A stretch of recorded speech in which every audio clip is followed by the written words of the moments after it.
एक नटवर लाल को तो आप सभी जान रहे होंगे, लेकिन दूसरे नटवर लाल को भी जानते हैं, लेकिन उनको किसी और नाम से जाना करते हैं, सुब्रत रॉय। कभी कहानी गोरखपुर से शुरू हुआ करती थी, चिटपुट कंपनी के नाम से। किस तरह से साम्राज्य बढ़ता गया और किस तरह से कहा जाए तो भारत के शुमार और बड़े बड़े बिजनेसमैन और बड़े बड़े लोगों के बीच में इनकी गिनती होने लगी। अपना अलग ही साम्राज्य चलाया करते थे, अपने अलग ही पहचान बना के और अपनी अलग ही तरीके का काम किया करते थे। किस तरह से गरीबों के पेट पे लात मार के और किस तरह से अपने बहुत बड़ा बड़ा साम्राज्य शुरू किया और किस तरह से अपना ही साम्राज्य का किस तरह से बढ़ाया गया और किस तरह से खेल खेला गया, वो तो आपको इस कहानी में पता चल रही होगी। और किस तरह से जो गरीब है, जिन्होंने एक एक रुपया पाई पाई की कमाई, कोई ठेला चला के तो कोई बर्तन मांज के तो कोई किसी तरह से पाई पाई कमा के एक एक रुपया उसने जमा किया होगा। किस तरह से वो कंपनी ने लोगों के साथ फ्रॉड किया, वो खेल आप लोग को पता है, सहारा इंडिया परिवार। अब नाम तो देखिए किस तरह का रखा गया, सहारा इंडिया परिवार। और परिवार भी किस तरह से लगाया, जैसे भारत के लोगों को अपना परिवार समझा गया है। वाह, इस तरह का खेल खेलना सुब्रत रॉय से कोई सीखे। किस तरह से अपनी कंपनी का नाम सहारा इंडिया परिवार, जैसे भारत को ये बोला कि ये जितना भारत के लोग हैं सभी हमारे परिवार हैं। अपने परिवार को ही लूट के किस तरह से और यहां से भाग गए और किस तरह से अब तो चलो वो व्यक्ति नहीं रहे, लेकिन कहीं ना कहीं सरकार को इस पे बड़ा एक्शन लेना चाहिए। अब मैं आपको कहानी की शुरुआत बताने जा रहा हूं। कहानी की शुरुआत गोरखपुर से होती है और किस तरह से साम्राज्य बनाया जाता है एक छोटी सी कंपनी से लेकर और किस तरह से बड़ी कंपनी और कितनी ब्रांड एम्बेसडर इसकी कंपनियों को बनाया गया था। किस तरह से अपना ऐड किया गया, जो क्रिकेटर हमारे भारतीय क्रिकेटर हैं उनको टी शर्ट पे सहारा इंडिया। और आपको बता दूं सबसे लंबा और सबसे लंबा ऐड चलाने वाला सहारा इंडिया परिवार, जो कि 2001 से लेकर 2014 तक सहारा इंडिया परिवार ने इंडिया की टीम के टी शर्ट पे किस तरह से ऐड चलाया था, वो तो आप सभी को पता है।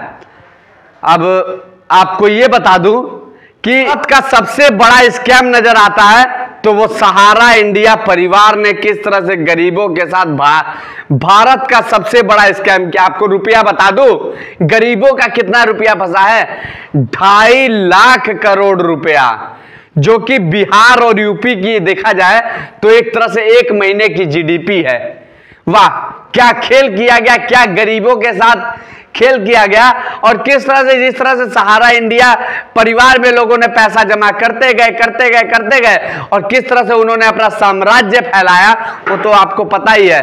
कहां कहां उन्होंने इन्वेस्ट नहीं किया, किस फील्ड में इन्वेस्ट नहीं किया, आप देख लीजिए। कपड़े की फील्ड में इन्वेस्ट किया, होटल के फील्ड में इन्वेस्ट किया। कौन सी ऐसी फील्ड रही जिसके अंदर सहारा ने अपने पैसे का इन्वेस्टमेंट नहीं किया। और देखिए ना गरीबों के साथ किस तरह से खेल खेला गया यहाँ पे। वो सहारा सुब्रत रॉय जी हैं, वो तो हालांकि अब इस दुनिया में नहीं रहे, लेकिन खेल खेलना तो कोई सुब्रत रॉय से सीखे। कभी किस तरह से साइकिल से पावरोटी बेचा करते थे, छोटी छोटी दुकानों पे जाया करते थे और वहां पावरोटी बेचा करते थे। जब देखा इन्होंने कि किस तरह से अपना साम्राज्य हम फैला सकते हैं इन गरीबों को मूर्ख बना के, तो इन्होंने साम्राज्य फैलाना शुरू किया।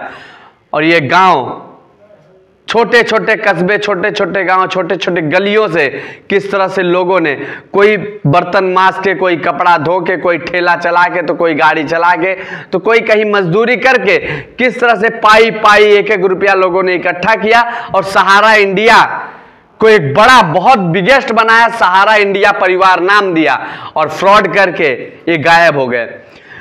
2.5 लाख करोड़ रुपया कोई वो अमिताभ बच्चन जी का नहीं है।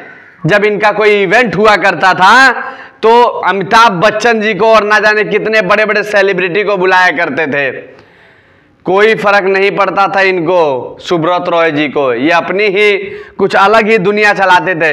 किस तरह से नमस्ते करने का जो तरीका था, ये तरीका था। जब इवेंट में अमिताभ बच्चन जी को बुलाया गया और बड़े बड़े सेलिब्रिटीज को बुलाया गया तो ये नमस्ते ना करके ये नमस्ते किया गया था। वाह क्या खेल। सुब्रत रॉय को किसी से डर नहीं लगता था। किस तरह से सरकार अलग चलती थी और इनका साम्राज्य अलग चलता था, इनको किसी भी प्रकार का डर नहीं था, तभी तो इस तरह का खेल खेला गया। और अभी भी देखिए ना इनका किस तरह से डर बना हुआ है। ये चले गए, कई सालों तक इन्होंने जेल काट लिया, लोगों गरीबों का पैसा खून चूस लिया, किस तरह से अपने जेब में रखा, लेकिन सरकार इस पे कोई चुप्पी नहीं तोड़ रही है। सरकार किस तरह से चुप्पी लगा के बैठी हुई है, आपको साफ तौर पे नजर ही आ रहा है। किस तरह से गरीब भटक रहे हैं, किस तरह से अपनी जो छोटे छोटे बॉन्ड हैं उसको लेके दौड़ रहे हैं ताकि हमारा पैसा मिल जाए, किस तरह से हम अपनी बिटिया की शादी करा सके, कोई घर बनवा सके, लेकिन वो पैसा मिलने वाला नहीं है। ऐसे लग रहा है जिस तरह से सरकार कान में तेल डाल के बैठी है उस तरह से कभी पैसा नहीं मिलेगा। मैं आपसे बता दूं, जिस दिन अगर इनकी जितनी बड़ी बड़ी बिल्डिंगें और जो इनकी बड़ी बड़ी हॉस्पिटल और बड़ी बड़ी फार्म हाउस चलते हैं, अगर उनको बेच दिया जाए ना तो भी 1/3 में से गरीबों का पैसा चुकाया जा सकता है, लेकिन ऐसा नहीं किया जाएगा। कारण है इसका भैया, सारी मिली भगत है। फंड जाता होगा तो कहां से पैसा मिलेगा। बाकी आप क्या सोचते हैं कमेंट सेक्शन में जरूर बताइएगा।